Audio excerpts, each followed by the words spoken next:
used OBS before. I'm like, hi. Hi, everybody. Welcome back to the CONVO Couch. I am Fiorella, and I have Tina Berg here with me. She's awesome. She's from District 34 podcast. Yep. Welcome. Nice to be here. Yes, she's a journalist, but she's also a Twitter fiend. And we're going to go over the things I'm trolling the New York Twitter. Times today. Yeah, we're all trolling the New York Times right now because the New York Times is just out of freaking control. They're just out of control right now.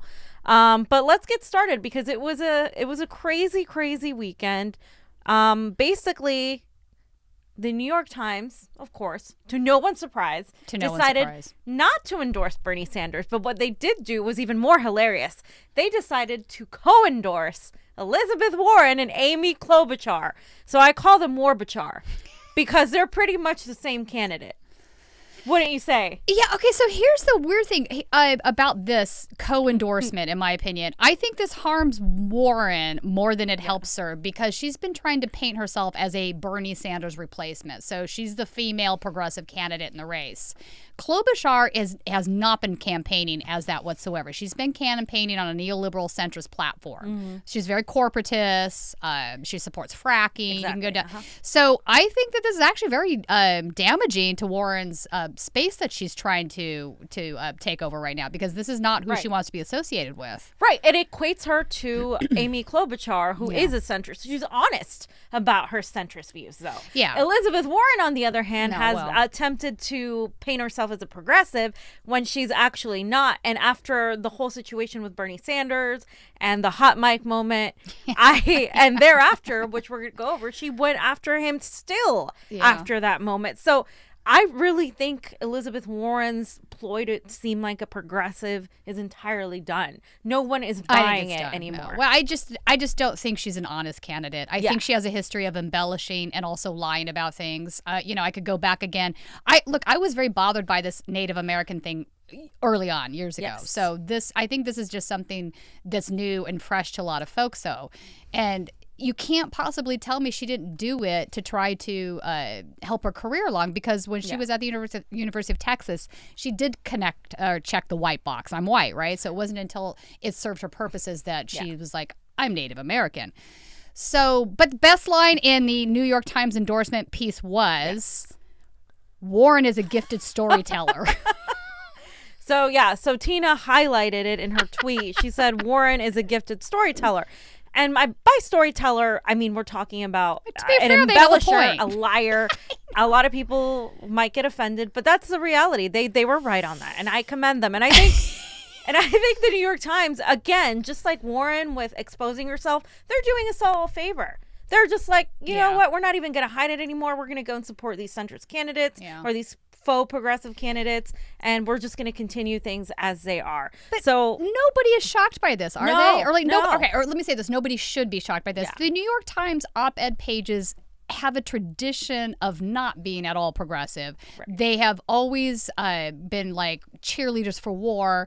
The way they've always framed the problems in Israel and Palestine have always been very detrimental against Palestinian rights activists. So none of this endorsement is shocking to me. I don't think, even if Bernie Sanders was a woman, they would not have endorsed him. No, they would have said that she's not a real Democrat. Yeah, she's because so let's look at what Bernie Sanders had to say, because Bernie Sanders said he is he doesn't take any bullshit. Can we play the clip? Yeah, Johnny? I love that clip. Let's play that clip. That's a great clip. Yeah. No bullshit, Look, Bernie. I don't tolerate bullshit terribly well. And I come from a different background than a lot of other people who run the country. I'm not good at backslapping. I'm not good at pleasantries. If you have your birthday, I'm not going to call you up to congratulate you so you love me and you write nice things about me. That's not what I do. Never have. And I take that as a little bit of a criticism, self-criticism. I've been amazed at how many people respond to, happy birthday. Oh, Bernie, thanks so much for calling. I love it. It works. It's just not my style. I try to stay focused on the important issues facing working families in this country, and I fight for them. And that's what I love about Bernie, and I think that's what we all love about Bernie. Yeah. He's a no bullshit kind of guy. He doesn't embellish things. He doesn't care about his hair. He doesn't care about his appearance. He's always, I mean, when he ran back in 2016, that's what people really like loved about him, and that was what was most criticized about him. And I completely relate to that. Like I just like can't be fake. That is something that He's can't. authentic. Yeah. This is it's a refreshing, I think, for a lot of voters. They're tired of being sold a line that just is meaningless. The platitudes for one thing, or they're told that the candidate's going to do something and then they don't end up doing it. I think Obama was a game changer in that capacity because he's a guy that campaigned on hope and change, and people really believed that he was going to bring hope and change, and he didn't. So I think that was a game changer for politics, because I think going forward, progressives in particular, they're not accepting that crap anymore. Right. So they respond to what Sanders says because, really, what other candidate would walk into that room full of New York Times editorial staff and say, no bullshit? I don't think any other candidate. And that's why Buttigieg. They wouldn't have the balls to do it. And that's why Buttigieg, I think, is the kind of guy that pretty much is the opposite of that. Like, he pretty much rubs fake. people the wrong way because he's so fake. Kamala was another one that was like that, and people can see right through it. I don't know if you saw, but this morning all of the presidential candidates were in South Carolina. They went to a church, and then they subsequently marched for MLK Day on the streets with their arms linked up. But here is a picture which is really interesting, with Elizabeth Warren, Tulsi Gabbard, and Bernie Sanders with their caption backs. This. And it says caption this. And I want, and there's a picture with Bernie right there. Yeah. With Liz, and she's shaking his hand. He finally shakes her hand. But this is after, we're going to watch a video. This is after they had initially shook hands, and he just went off to the side. Mm-hmm. And there's a couple other pictures. You can just scroll through the picture, Johnny. There's Tulsi and Bernie. I think to the left of Tulsi is Warren.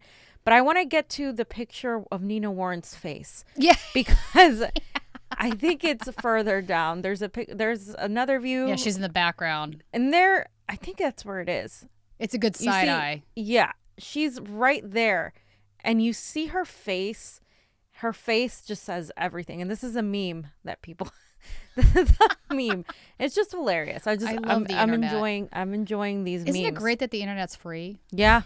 I mean, for now. I mean, who knows? Yeah, there's that. That's true. Yeah, and I just love people putting in their interpretations to what's happening. And Amy Klobuchar is like, what the hell? The hell is this? And Nina's face, I just love it. And she said, did you call me a liar? There's Warren, and there's Tulsi, as always, painted as the one that's defending Bernie. But I want to read people's comments, because some of these comments were hilarious as to what people were saying. Let me see if I can find a good one. Let's see. This is on Twitter? Yeah. Okay, so this one by Archer says, Tulsi, Bernie, you want to know something? Bernie, what? What's that? Tulsi, watch out for Elizabeth Warren. Let's see. There was a couple of other ones that were so good. Okay. Tulsi, know what I call her, Bernie? Bernie.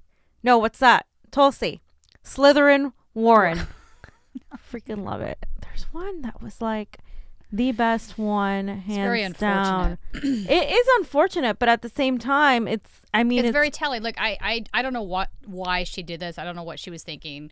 It's clearly political theater. It's clearly hilarious. From start to finish was a fabrication that they created with CNN. I don't know how she thought in her mind that this was going to turn out well for her. Johnny, can you read this one?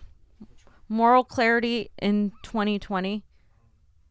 You don't see it? Okay. It's a little bit further down. It says, Tulsi, want to hear a joke? Bernie says, yeah. Tulsi says, the New York Times just made their first ever endorsement of a Native American. Bernie stifles NLOL. So we don't really know what was said, right? We have no idea, but we can watch the video that kind of showed a little bit of what happened. Okay. There it is. Quite a number of dignitaries are ready to hear the presidential hopefulness. Wait, not that one. that's a funny one. I want to show the whole. I want to watch the funny one. Quite a number of dignitaries are ready to hear the presidential hopefulness. Well, yeah, I mean, he really goes right past That's pretty funny. Warren, but there's a whole video. Well, I mean, do you blame the guy at this point?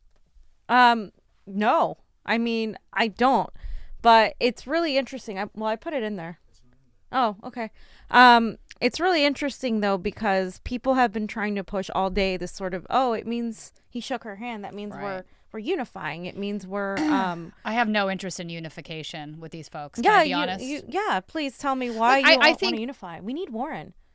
We don't need Warren. We need Warren's voters. And I don't think that's the same thing. Right. I don't want 100%. to unify with Elizabeth Warren. I don't trust her. Yeah.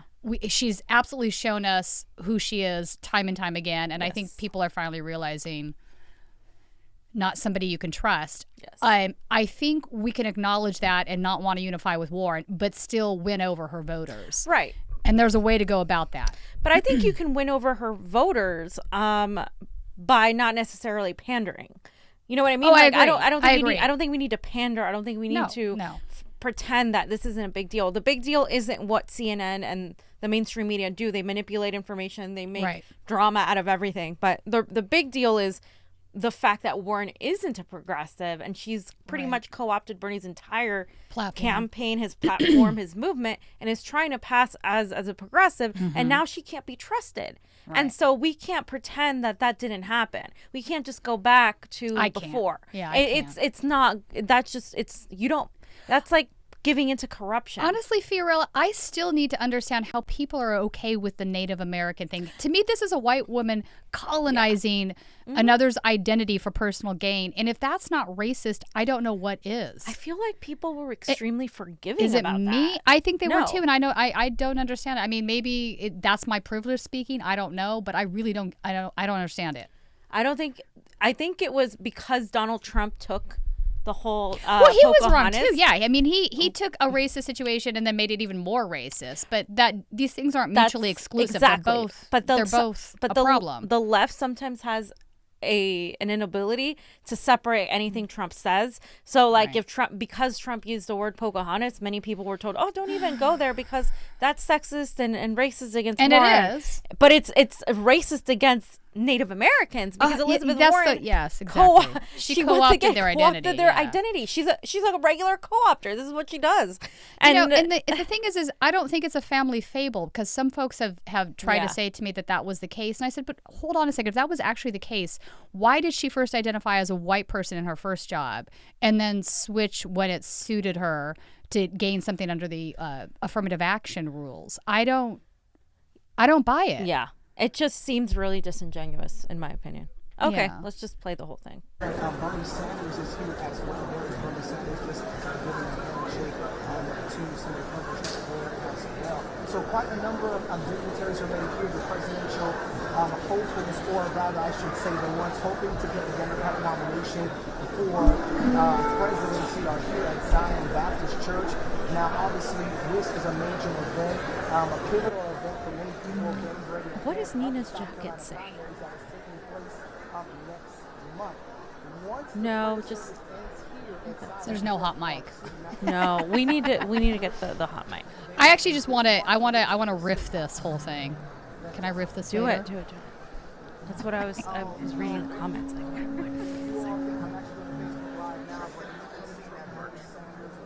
Like, was he talking to Tulsi first? Yeah, it appears and then that Elizabeth way. Warren came in, because that's what it seems like.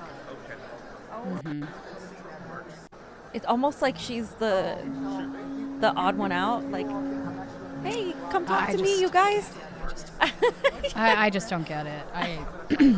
Well, what else is Bernie supposed to do other than be cordial? But I can tell. I don't know. I'm not like that woman we're gonna see later who's like a fucking body language expert who. Oh, okay. Wait. So it's funny as you bring that up. That crazy. I found a bunch of old tweets of her that were pretty hilarious. By the way, did you see the one about the wedgie? No, but there's an anti-vaxxer She said, one. "Oh no, yeah, I saw that one. I found a better one where she said Hillary Clinton looked like she had a front wedgie when she sat down." I kid you not. I mean, that particular person is a joke. I don't know what Joy Reid was thinking having her on. We should probably explain to folks what we're talking about in case they didn't see it. Yeah, we're gonna pull that video up, but they're basically smearing Bernie because of his body language, saying that he's lying. But you know what? It was beyond that. It was the whole turtling thing. She was like going, he's turtling. It was it felt very anti-Semitic to me. Yeah. Well, and he has a natural hunch right there already. Yeah, it doesn't make him a lying Jewish person. Like she was foul. She was very, very bad. Okay, so let's just move to Jonny, the part where they were all linking arms, because that's what everybody was saying. Oh, look, they're linking arms. They've kissed and made up. There's unity. Even the group called Latinos for Bernie went out there saying, oh, this is a perfect ticket. I'm like, have you guys been paying attention to the last few days of what's going on? Like, I don't want this ticket. This ticket is horrible. So they were all marching in solidarity, all of them together. There's Tulsi, Biden, WARBUCHAR, Warren, Bernie. That's just political theater. Exactly. And they're all linking arms. And look at all these signs. You don't see any Bernie signs. There's Tom. There's Tulsi Pete. Signs. There's another Warren. Tom. Yeah. And so it's interesting that they're the ones only up with signs. And then there's Bernie talking to Nina and another person. And then there's Warren once again, like, talk to me, Bernie. It just feels really and the New York Times article it only shows all the signs that have Pete, Warren, and Tom. But then like there's another photo where you can find the Bernie signs here. They're on the left side. Yeah. Behind Tulsi and Biden. Thank you, President Other. Thank you, everyone, for watching. By the way, nice to see you all. I know we're a little bit later than normal, and pasta is now Tina for today. But I hope you guys don't mind very much. She's a different kind of pasta. I'm a different kind of pasta. So are we going to talk about President Other? Yes, we are. I just want to put I want to watch a little video of Bernie dancing. I just want you guys to see because Biden looks really awkward. It's just funny. Or not Biden, Tom Steyer. I think they're just cold. Yeah. I think they're just cold. It's just funny. Either that or they all have to go to the bathroom. I don't know. One of those two things. Or one or the other. So Jovanka Beckles, right? Love Jovanka Beckles. She's great. She tweeted out this Bay Area tweet. Tina, why don't you tell us a little bit more about what happened here? So Jovanka Beckles, if you folks don't know who she is, she ran for office against Buffy Wicks in the Oakland Bay Area. So this California election. In that particular election, Jovanka's a fantastic, wonderful human being. She would have made, I wish she would won. I'm very disappointed that she lost. Yeah. But Buffy Wicks ran a very racist campaign against her. She had actually created flyers with photos of Jovanka where she'd made her skin darker. Wow. She went this like whole tough on crime route. Like, you want to make sure your neighborhoods are safe. Vote for Buffy. You know, I mean... Even her name, Buffy, I don't know. Anyway, but so Jovanka she's a Bernie-crat. And so this is ABC 7 News. That's a local station in San Francisco Bay Area. So you should put this up, Jonny, because people really need to see this. They're showing at the very bottom of the screen the percentages of polling, like for each candidate. And you'll notice right away that Bernie Sanders isn't there. Right. But President Other is. I mean, to me, this is probably one of the most egregious Bernie blackout things I've seen yet. I mean, I'm so stunned by it. I can't even believe. I've seen it multiple times now. I still can't believe it. I mean, they're going to put up the 6% candidate. I mean, this is asinine, and you know that they're doing this to sort of hide that Bernie is in the lead at this point. So Bernie has been polling very well in California. He's leading in California, not by like a huge margin, but he is leading. So the three of them are well within the margin of error. Right. But nonetheless, this is a three-way race right now. But I think the other thing is to keep in mind is that we have a semi-open primary here in California, and what that means is the NPP voters, which are the independent voters, can vote in the California Democratic primary. Yeah. This benefits us because, as you know, most independents prefer Bernie Sanders. That's the preferred candidate. Yep. And in the state, if you look at the data, the Democratic Party has anywhere between 26 to 27% of registered voters, and the independents they float between 43 and 46%. Yeah. So the vast majority of voters in the state of California are independent. Yeah. And these polls, the reason I bring this up, not to interrupt you, the reason I bring this up is these polls generally don't include independent voters in them. So I think once you factor in that particular point, it makes Sanders' lead stronger, I think. It does. And the thing is, and I've been, canvassing a lot, and I've been seeing people's desire to not switch to a Democrat. I mean, we've been encouraging everybody to do so because of the problems, safer. And we're going to have more election integrity shows focused on that because it's so important. But she's right. The majority of Sanders supporters have always been independent, and even of the Yang Gang people, and even the Tulsi people, those people all usually are independent. They're not Democrats, and some of them refuse to register. So it's laughable for them to pretend that he's just. I'm endorsing President Other.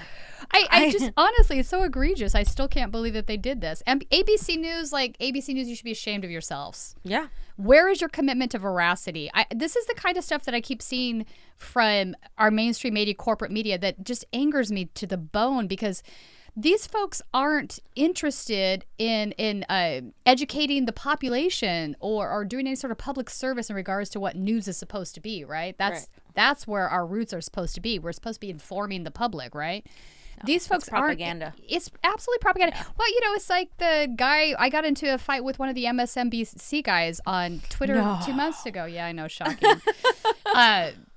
But again, he was pushing anti-Bernie rhetoric that was just not grounded in reality. So I sort of fact-checked him a couple of times, and I finally said to the guy, I said, where's your commitment to veracity? You're a journalist. And his response to me was, that's your first error. I'm not a journalist. I mean, this guy was actually admitting it. So I just quote tweeted him and I said, MSNBC, come pick up your trash. Yeah. Hashtag CNN is trash. Hashtag they're all trash. But it's not. They're all trash. Yeah, because it's not. I mean, and I was sort of looking at that article that they had embedded my tweet in that was about the Bernie people saying CNN is trash. And I kind of took homage with some of it because they were saying that the right and the left are now agreeing that, the mainstream media is egregious and manufacturing consent, et cetera. But the problem I have is this. The Trump people, the alt-right, they're not interested in a free press. They're interested in a more flattering press, right? The reason I'm angry about this is because I'm interested in a free press. I actually think there's an obligation to truth. There's an obligation to veracity. There's an obligation to get at the root facts of something. Well, that's the whole thing. The reason they don't like CNN is because CNN is not flattering. It's not flattering to Trump. Do you see what I'm saying? I agree. I think some people on either side of the aisle, though, do want free press. I think, for instance, when it came to Alex Jones, I was against getting that guy out of YouTube, not because I like that guy, but because he's like tinfoil hat central. Because then they went on and they took down a lot of channels, whether it was your channel or other channels was too. Before that, so this had already been going on. But here's the thing: I think I hear what you're saying. I could understand both sides in that particular debate, because some people were saying, well, he's spreading conspiracy theory, whatever. But I also fundamentally believe that the solution to that is not less free speech, it's more free speech. Right. Does that make sense? Right. So. Everybody, you have the freedom to say what you want to say, whether it's flattering or not. Yeah. As long as it's not, I guess it's hard to draw the line, but there is a line to be drawn. That's the point. You can't. Yeah. It's that whole idea, that's that quote that's attributed to Voltaire, but it's actually not Voltaire, that is, I might not agree with what you have to say, but I will fight to the death for your right to say it. Absolutely. That principle is really important, and folks need to understand it. The minute you get on that slippery slope of who gets to say what, you're on the road to fascism, whether you realize it or not. Right. And that's why I'm against taking down Trump's tweets, because who else would I make fun no, of? God, no. He's the president of the United States. They should never ban his Twitter. Yeah. And plus, it's so much fun to troll him. Right. Whatever. You love or disagree with him, just fuck it. He deserves to have the right to have a Twitter account, unfortunately. And we deserve the right to troll the crap out of him. Oh, and just on this photo, yes. I went to abc7news.com/vote, and that page doesn't exist anymore. Yeah. So I wanted to see the results. Victory! Because, other could also include Tulsi, Andrew Yang, especially here in California. I'm sure that they included those candidates in there, but I believe what I'm getting at is the reason they did that is because they wanted to bury Bernie's lead. For sure.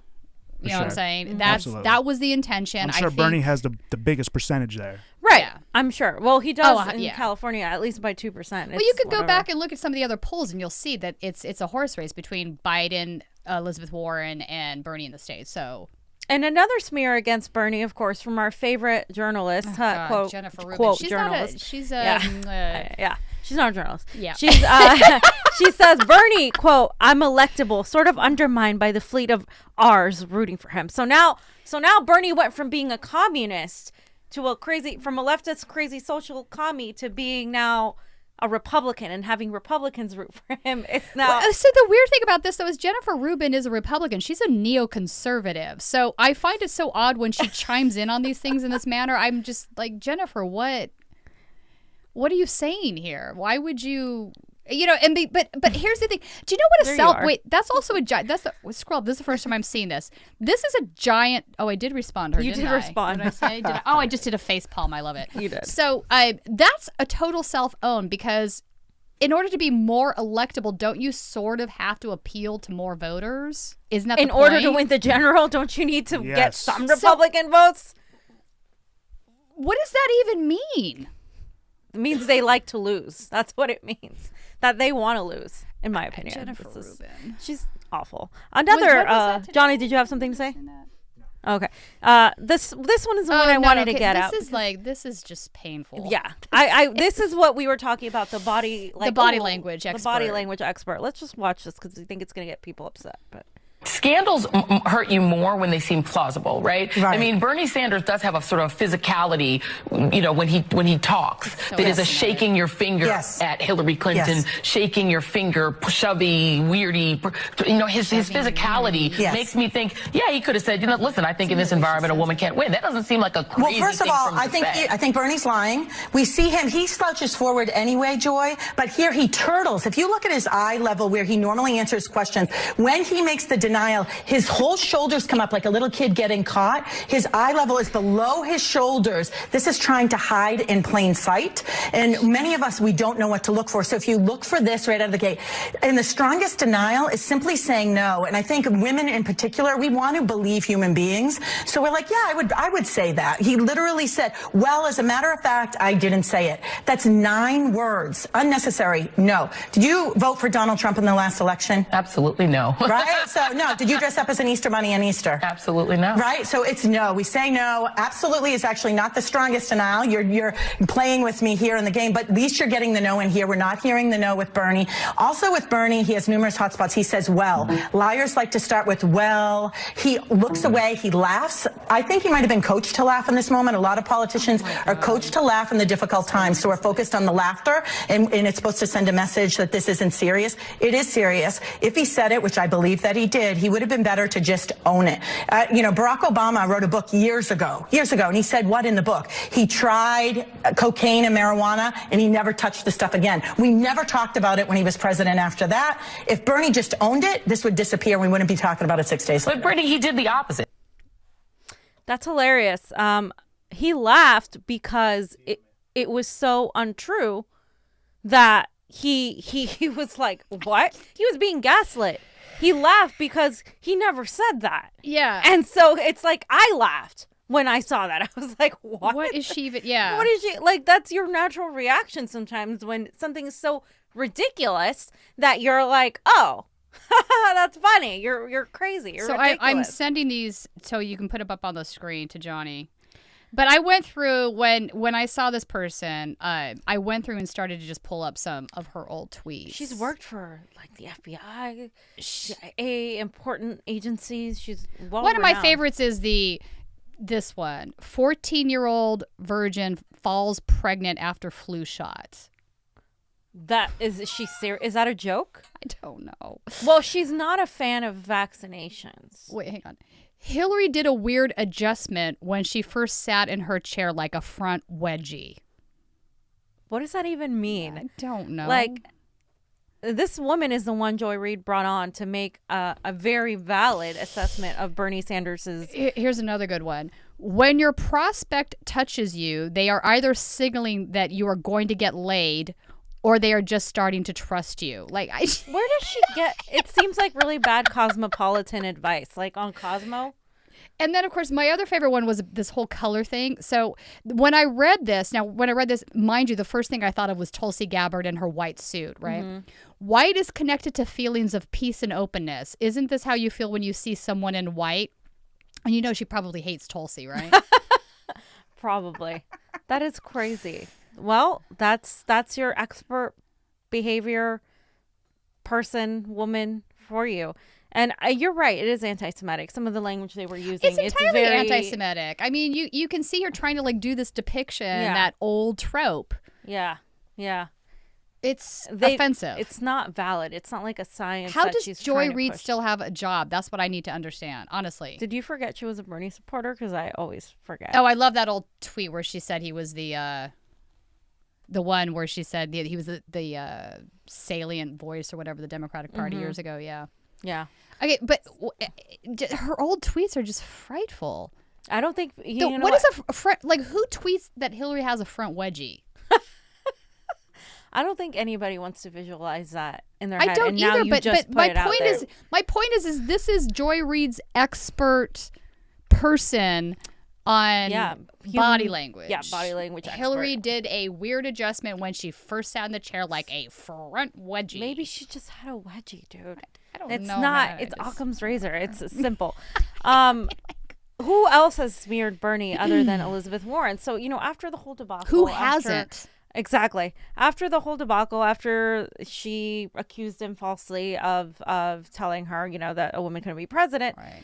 She went on and actually did this again. And pretty much she was asked if she agreed with Bernie that Biden's record on Social Security was a liability. And she didn't really bite on that. And people had still hoped then that she would I don't know why people would hope this, because I wasn't one of them, but why that she would join and be like, oh yeah, Biden's bad. Biden is bad. Look, he has talked about cutting Social Security multiple occasions. This is not any big revelation. No, this has been an ongoing thing. How is this not bad? But she's placating to Biden now. That is my theory. I think she's placating to the center now. Yeah. Yeah. Biden's record on Social Security is a liability. So, I believe that after a lifetime of hard work, people are entitled to retire with dignity. I have long supported expanding the Social Security system. I have a plan and have made it a central part of my campaign to expand Social Security payments by $200 a month, and I have it fully paid for.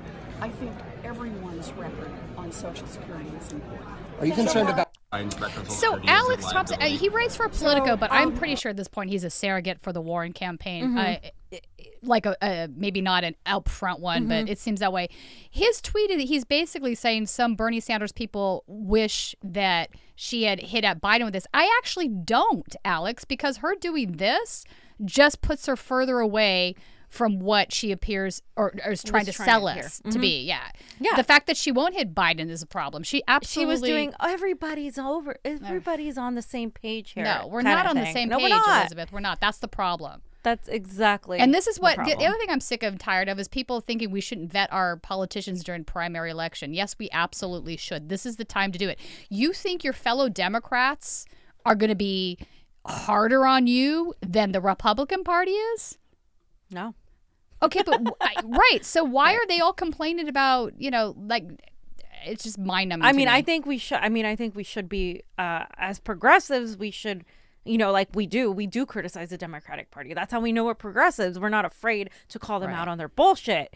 And the problem with the centrists is that they only like it when you talk about the Republicans, because it only diverts the attention away from them.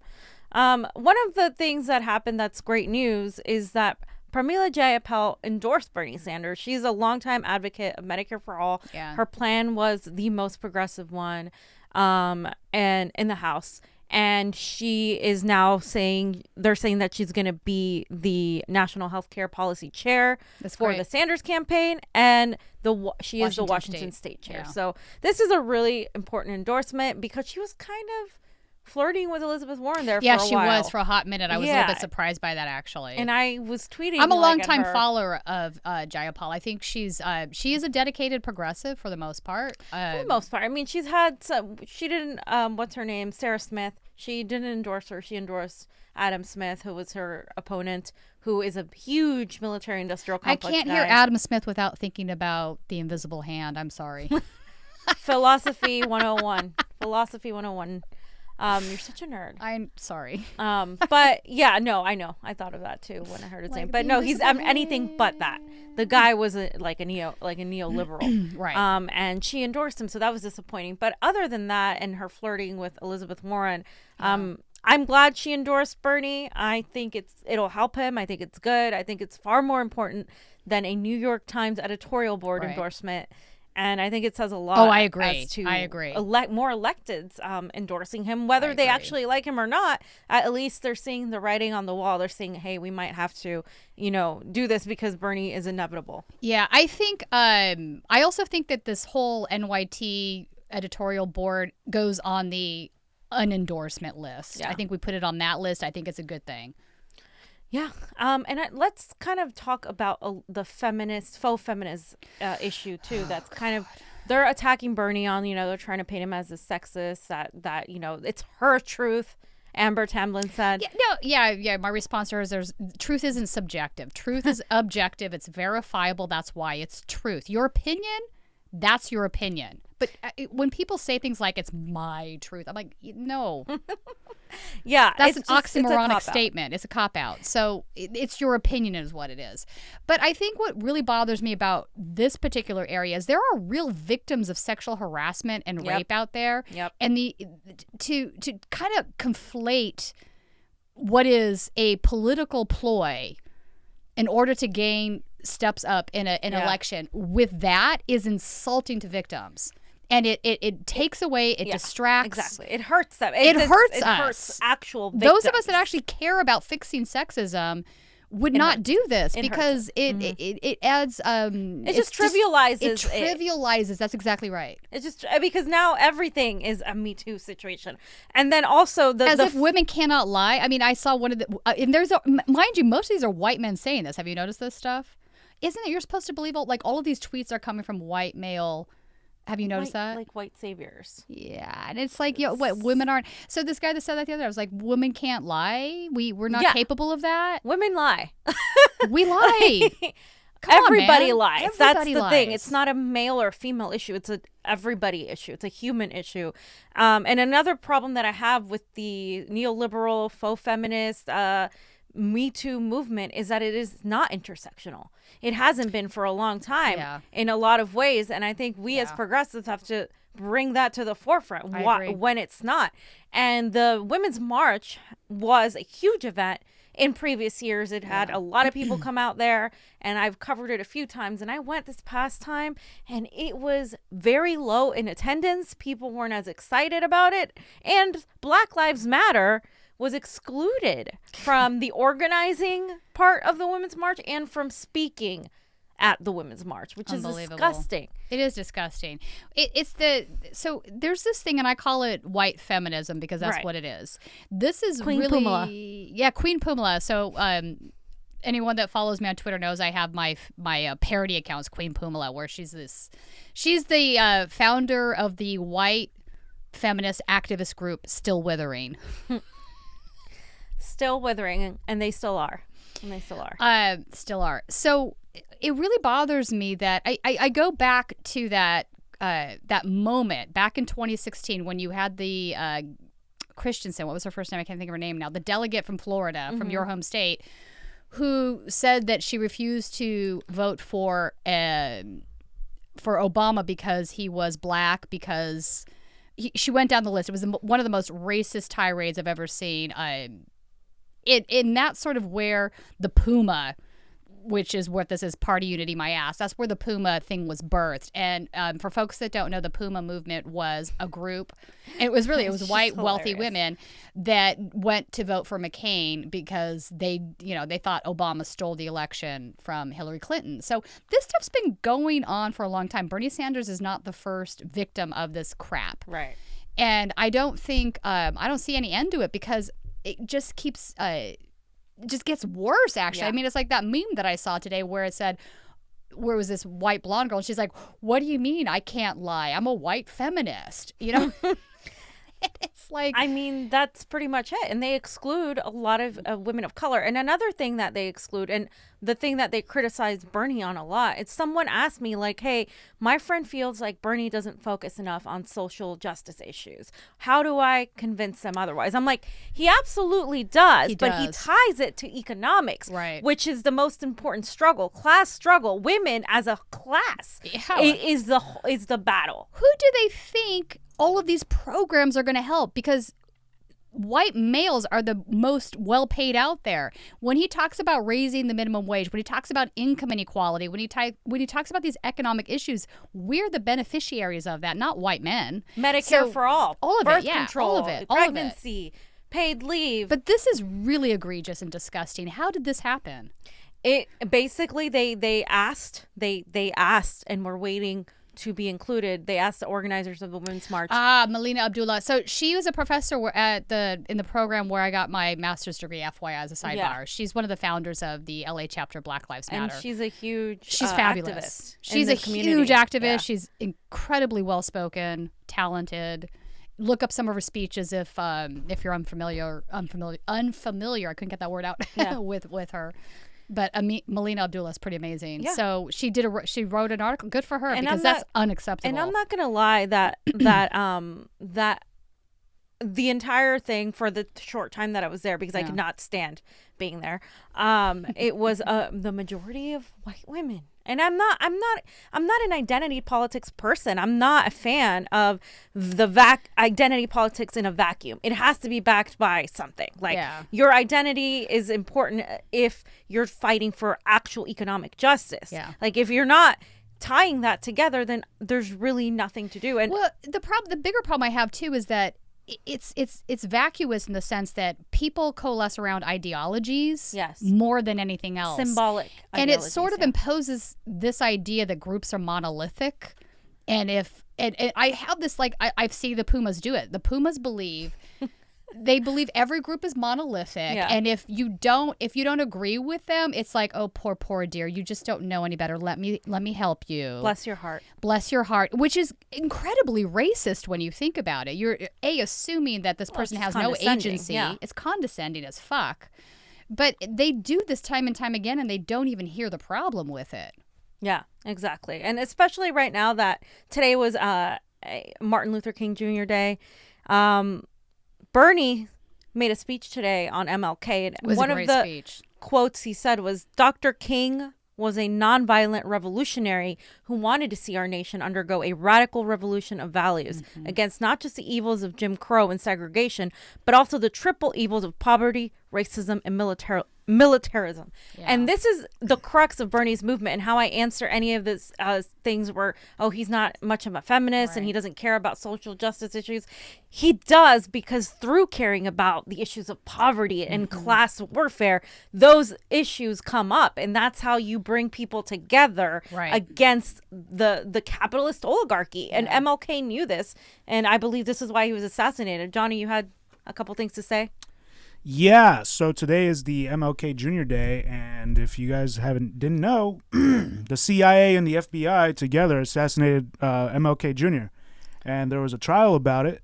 And first of all, I just want to show this this post from Lee Camp. It says, "The FBI assassinated MLK because his principles and fearlessness threatened the white supremacy at the heart of capitalism and U.S. hegemony." And then there was this other picture I wanted to show. Immoral technique, he says, "First they criminalize you, then they kill you, and then they act like they agreed with you all along." Because now we have his day, right? Yep. Yeah. So it's kind of like he was supposed to be a martyr, you know, and they kind of ruined the martyr movement. They took out the fact that he was a socialist. They never talk about that. Whenever I was taught about MLK in school, they completely skipped over his theories on economic theory. Yeah, he spoke deeply about poverty and class. The reason he made poverty part of his, towards the end there, mainly part of his platform, was because he realized that poverty economics was the thing that affected his community the most. Exactly. One of my favorite quotes of his is, "You can't pull yourself up by your bootstraps if you don't have any boots." That sums it up.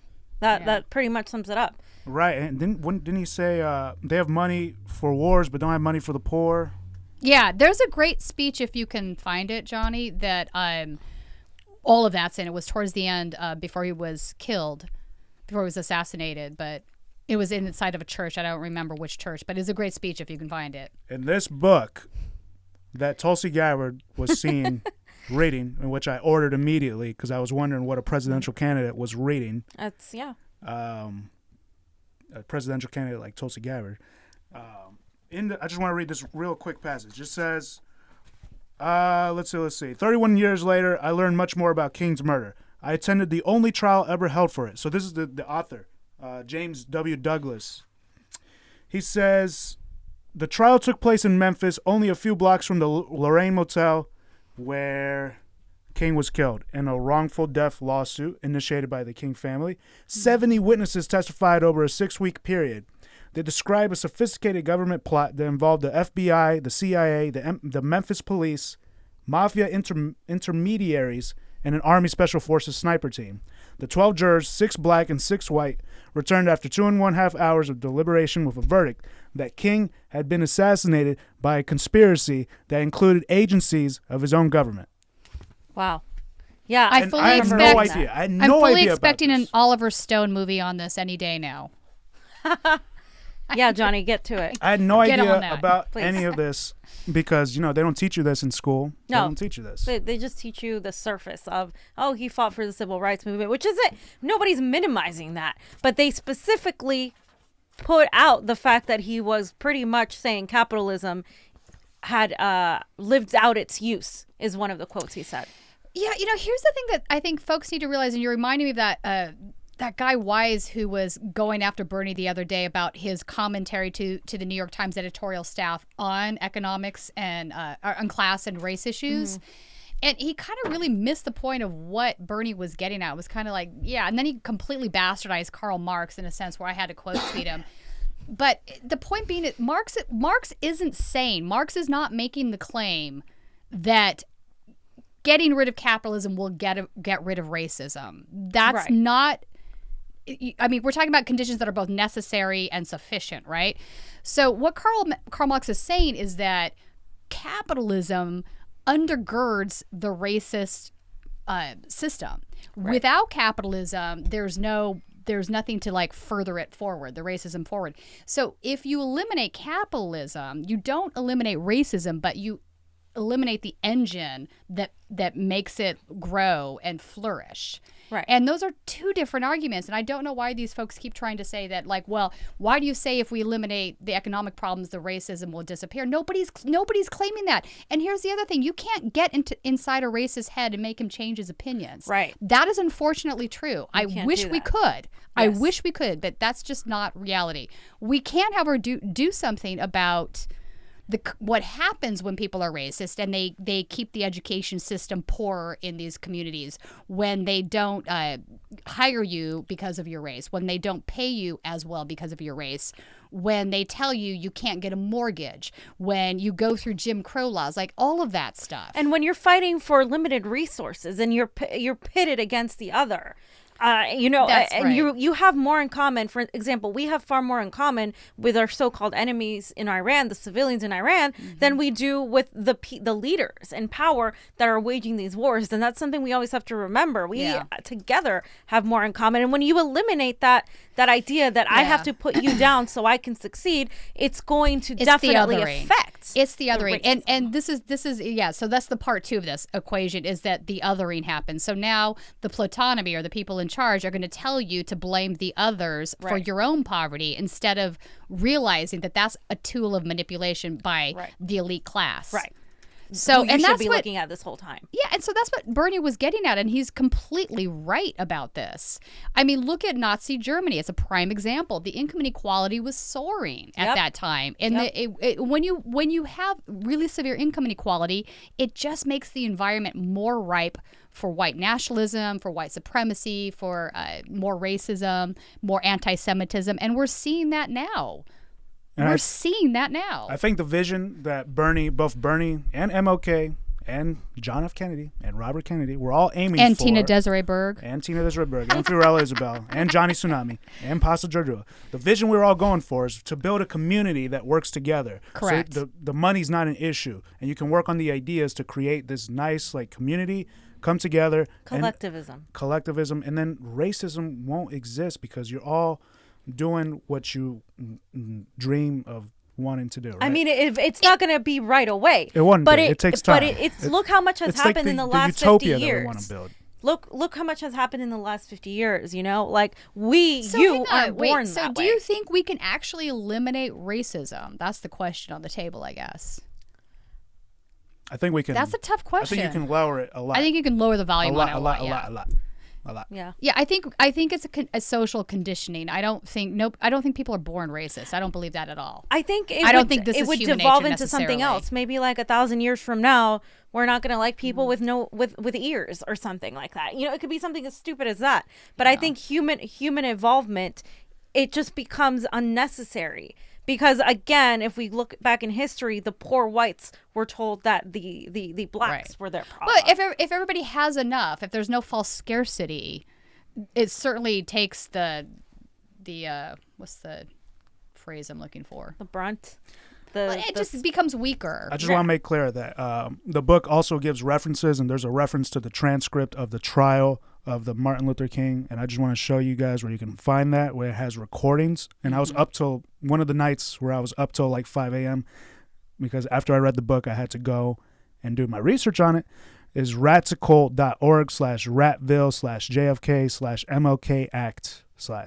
So if you want to check that out, that has the whole freaking trial, and it's like a multiple day trial, and it's the only trial that was held for the assassination of Martin Luther King. So yeah, it has everything in here. Wow. The complete trial transcript. Yep, that's it. Awesome. Anything else, Johnny?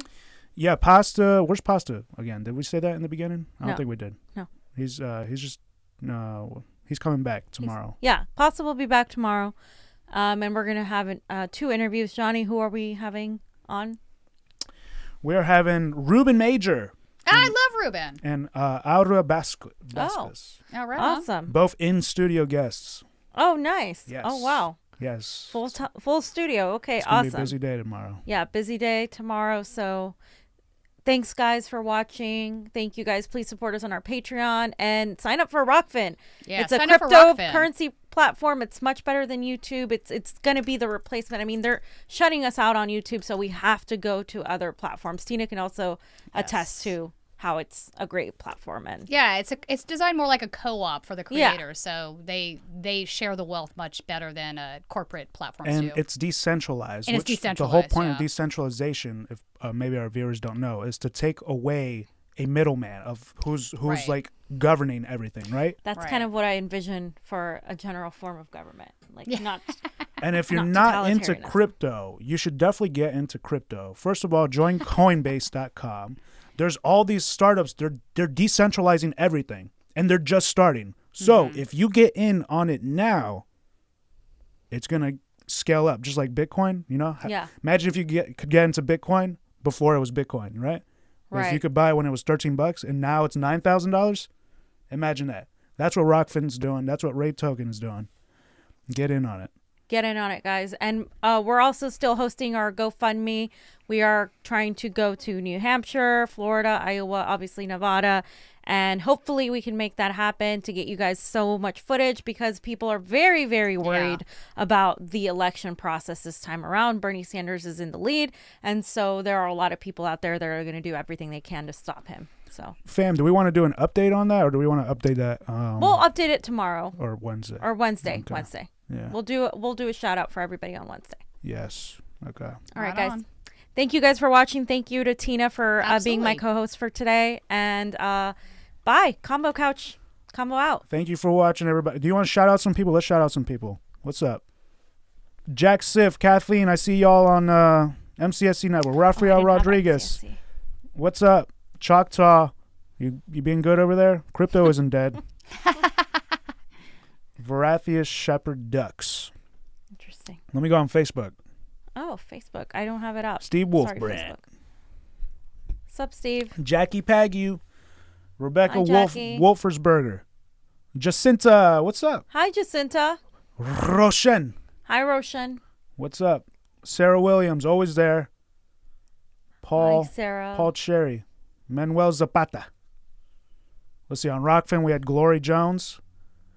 Hey, y'all better start going on Rockfin and commenting on Rockfin, or just have both of them up or something. Yeah. Rockfin helps and out. so we're eventually going to make the transition to only Rockfin, honestly. Yeah. What's up? Twitch, simple average person. Twitchers, Periscope. Let me pull up Periscope. Some people watch on Twitter. Yeah. Because it tells you when it's live.